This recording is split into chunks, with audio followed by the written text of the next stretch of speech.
novice change maker, I think. But I want to tell you just a little bit about my history and how I arrived here, what our grant is, what we're trying to do, and I have to take you in a little engineering history. Are there many engineers here? You're going to learn a little bit about engineering along the path. I was at Arizona State University, and I had this very innovative president that came, and he allowed me to do something really fun. Well, first, I was a very traditional engineer. I was very rooted in my mathematical optimization. I was off getting NSF grants and doing all of the wonderful things that engineers do to get tenure. And my dean said, why don't you get on this grant? It's called Engineering Education. I want you to do this little grant with so-and-so. And I said, well, okay. And I did it. And it altered my entire career and trajectory. Because instead of doing what I was doing, I discovered something about engineering education. And it led me to benchmarking schools around the country and some out of the country in best education practices in engineering, which was cool. And then the president said, what should we do different? And I said, we're going to create a private inside of a public, and we're going to do education different. And this is way different than I've been doing anything in my career. And he goes, okay, and I got money to do it, and I built these studios, and we were doing all this innovation, and it was really fun. And then the economy crashed, and pretty soon classrooms were 300. But I got a call from USD. And by the way, SU is a changemaker campus. USD is. And USD, I'm the founding dean, but there was a department there of 15 faculty and 300 students. It was very small, but it was growing rapidly. It's a changemaker campus. The provost said, you're from one, come here. And I knew all this educational stuff in engineering. I thought, this could be a place to make the greatest engineering school in the world. I did, and I came. And I got my leadership team together, as Julia said, and I said, we're going to change education, and we're going to make this great. So what are we going to do? And then this call came from the National Science Foundation. It's called Revolutionizing Engineering Education. RED, it's called. RED. And why a revolution? If you read the context of the grant application, it says, well, engineering education hasn't changed. We keep issuing these reports, and it stays the same. We want someone to be bold and change things. So we're already an Ashoka change-making campus, right? We already have faculty that are doing some great things and students that are doing some great things. But I looked at it and I said, this is the revolution. So really what I want to answer or talk about a little bit is, why would a proposal to NSF from an Ashoka change-making campus about change-making engineers be considered by NSF to be a revolution in engineering? I think it's an interesting question. It's been a difficult path, but we will see.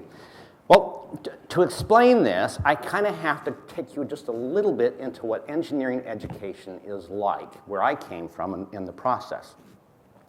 So there's a lot of history of engineering education, but a couple of important things. One, a lot of engineering schools formed from two main activities in the United States. One was Industrial Revolution. So here we have to put up production lines, we have to be more efficient, we have to be more productive. And the engineers really came from this group of people that were working on the practical arts.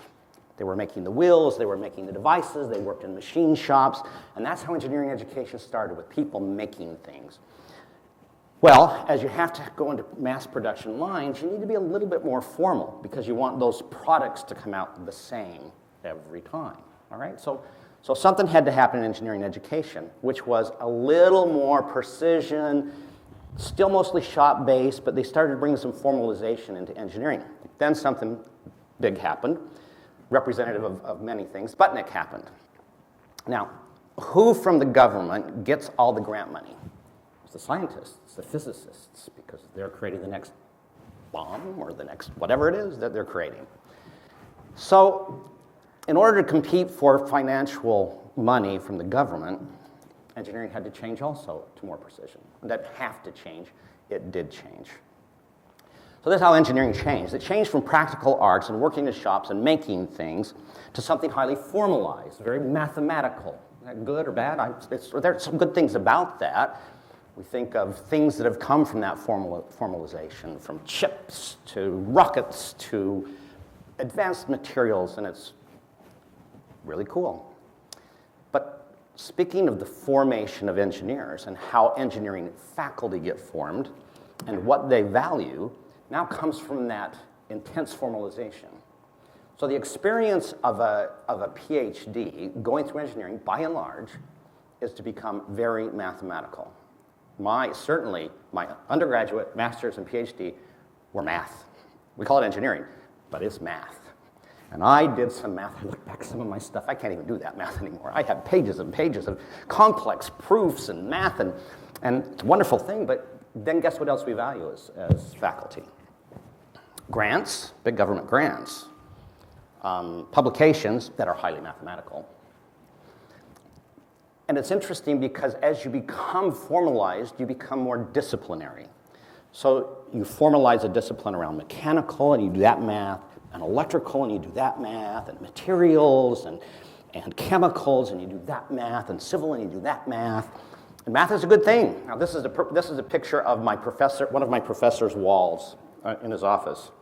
So this is what our engineering undergraduates experience. All right, so if a faculty values disciplinarity, they value grants, they value rigorous papers, this is what they're going to teach. Again, there's some goodness in teaching these sorts of things. But there's also some interesting ramifications of what also is taught. So the experience of an undergraduate coming into engineering will be that they'll take Physics 1, Physics 2, Calculus 1, Calculus 2, Calculus 3, maybe one engineering class along the way. And that's because they need all that math before they can come into a class that does kind of this, and where you can start to see things to come into the next class and the next class and the next class. In engineering right now, since the last 2.5 decades, the diversity of engineering students has changed in the following ways. Minorities have gone down 9%. African Americans down 17%. Women remain under 20%, 18% across the country. Why? Why is that happening? Why is it getting worse? All right. Partly, I believe, because who is attracted to engineering? National poll in using a couple of words with engineering. Word creative associated with engineers, 2% of the US population relate those two words together. Inventive, 3% of the US population. More people in the United States relate engineers with train operators than they do with creative or inventors. It's a terrible thing. But this scares away a lot of people from engineering because of what we value. So as we graduate engineers, what we end up having is a disconnect in the engineer and their ability to perform. This has come from industry. Let's just look at industry, where industry says to us, it takes us 2 to 3 years to train an engineer to do actually what an engineer does. Why can't you include more realistic sorts of things and the things that we would expect an engineering to do? So that's been a lot of the reform in engineering education. And the idea was, okay, we're going to make them all do a project at the very end of their senior year, and that's going to be it. So now they'll kick all the math, they're going to apply it to a real project, and they're going to go out. All right. So what is the revolution in change-making engineers? What is it that we're trying to do? Another project. That comes down to what really is the essence of engineering. Well, I'm going to define it my way. Everybody may define it a different way. Engineering, for me, largely is posited in the design of things or processes. It's the creation, it's that invention. That's what I like about engineering. And there are other aspects of engineering that only 2% of the population understand. Now, things. This is a drone. Actually comes from one of our classes. No, it doesn't, but it represents one of our classes called Drones for Peace, in my mind. Are the things that we design disciplinary? By and large, no. A CAT scan machine that looks for disease, a drone, that's not a mechanical device or an electrical device or a structural device. It's all of those devices, and it's more. So it's the creation of things. Now, how do we value them? And by the way, that's very interdisciplinary. Engineering, I think, is the most interdisciplinary discipline, if you will, that there is, because it's about the creation of things. And how do we value those things? Well, the value of a product is in its usefulness. And usefulness to whom? All right, so you have to then begin to ask the questions as a change-making engineer. Who does this impact? Where is it sourced from? Who makes this? Who does this empower? Who does this change? And I believe that if engineering were viewed in this light, engineering would change. Because I believe that the context matters. Engineering, taught only as a technical discipline, can see itself as devoid of ethics, devoid of social context, of cultural context. And as if you listen to how engineers are created, and the faculty engineers, that's where they grow up. They grow up in a value system that's not necessarily based on context. And the canon, when I say the word canon, you know what I mean? That's the books that we read from. Where do you think the books that form the foundation of engineering largely have come from? Look at our history. Mass production lines and military. So the examples in the books that our students see are things that go fast, explode, or are mass production. Now, there are examples of other things. So what we wanted to do with change-making engineers is change engineering and who comes to engineering. We wanted to create contexts that were rich with the questions of change-making and infuse that into the classroom. Many engineering disciplines hope that somebody in the liberal arts is doing some things with those sorts of things, but that's not a place inside of engineering. We wanted our students, as they designed, to at least ask the questions. Who does it empower? Where does it come from? How does it make a difference? We already have lots of faculty that wanted to do this, that wanted to be change makers, and we're doing change-making things. All right, so we're a Catholic institution. Our values are social justice. I went from this big R1 to this private because of this, but it's a small, private, with change-making status, with social justice as part of its mission. How well do you think this went over with the faculty? It was really nice and fine when you say change-making engineers. But as soon as we started to develop pieces of curriculum where we were changing the examples and students had to ask questions, these uncomfortable questions, faculty have not been developed to even deal with these questions. They don't want to deal with these questions, the examples. They want to stick with the technical because that's the math, and I can do that pretty easily on the board. Don't ask me about who it impacts because I don't really care who it impacts. So I have about half of my faculty that absolutely hate this proposal. And I have about half my faculty that love this proposal. And we've created some very interesting new curriculum and partners. So I think it's really quite easy in some aspects. So we take a course that's about materials, and we do conflict materials as a module in there. And we look at where materials are sourced and what conflicts that has created, just so the students begin to ask the questions, where does it come from? Does it matter? Who does it impact? So we create these modules, we're disseminating these modules, and we're looking for partners that want to create drones for peace, modules that are embedded in and change the engineering canon, because I think it will change the world.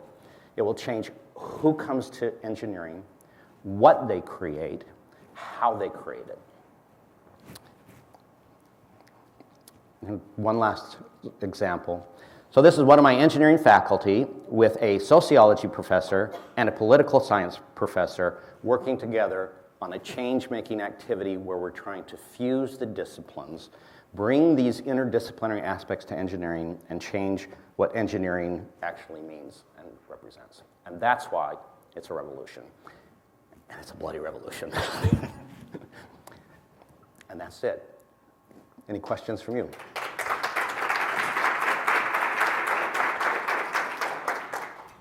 Questions? Yes? How did you eventually convince the other faculty who were opposing this to join you? Did you kind of just tell them introduce this model, or how did you deal with that? So what I have now, I have part of the faculty, I'll say a third of the faculty, who think this is really pretty good stuff. maybe a little bit less are actually developing sorts of pieces. I have about a third of the faculty who go, oh, that looks kind of okay. I don't know what I'm going to do with that sort of thing. And I have maybe a third who think this is the most stupid thing in the world, and words like impact, social justice, and culture don't belong in engineering. And sometimes they'll tweet about it and say what a terrible thing that we're doing because we are fluffing up the curriculum. And I'm actually proud to own the word fluffing up the curriculum because I don't think that it is. I think we're creating engineering change makers, and I think there's an opportunity to make a world of difference doing so. Yes? We did create promotion and tenure guidelines that were brand new when I came. I'm the founding dean, and I took this small department and created a school out of it. So yes, and I created them intentionally broad enough to include categories. It doesn't say the word change making, but it includes our mission of social justice. So that's part of what we have to look at. It includes inclusion and diversity as things that can be counted. Now, but does it say if you do change making things that counts? No. In fact, so we've had one faculty, we did something else that I thought was really clever, I think. We had a cluster hire around this subject, change-making engineers. And it was, I'm not hiring electrical, mechanical, civil, blah, blah. I'm hiring engineers who care about change-making and care about sustainability, social justice, humanitarian practice, and peace, and infusing that in the curriculum. And we got the most magnificent candidates, people that just came from everywhere. They're now my early career faculty, and some of them are scared. And some of them are scared because there are a few senior faculty that really dislike what's going on, that say, you'll never get tenure doing this sort of thing. And so I understand your concern. Now, the tenure committees, most people respect this, but if they don't have publications and if some of it's not mathematical, you can see where this can go in the value system of engineers. So we're in the middle of that fight and that revolution now. Of course, the dean's letter counts a lot in terms of promotion and tenure. And that's my letter in promotion and tenure. But I think they're also a little bit afraid that I won't be there in the end. And so I'm trying to raise up other senior leaders that will take the place and value this. But this is really about changing the cultural system of an entire faculty who have been raised with one value system and getting them to accept a diversity of value. Everyone does not have to infuse these sorts of things into their curriculum, but they need to respect and understand that this can be a very important part of engineering that can change who comes and who participates, and then what happens because of it.